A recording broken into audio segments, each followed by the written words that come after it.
In Hebrew culture, you wanted a girl, you must pay dowry, not because it's a means of exchange for a girl. It's to show society you can take care of a people. And if you didn't have it, you had to work for the father for some agreed years. And that is what Jacob did. But what is the problem of our young people?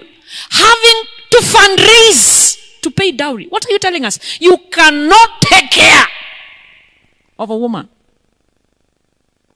So there is no university student that can convince me he's capable of running a friendship, a relationship that can mature into marriage. Nonsense. Graduate, go tarmac, settle, get a home and a stable job. Your wife is still coming from Pathfinder. Slowly. Get the point. Take a step forward.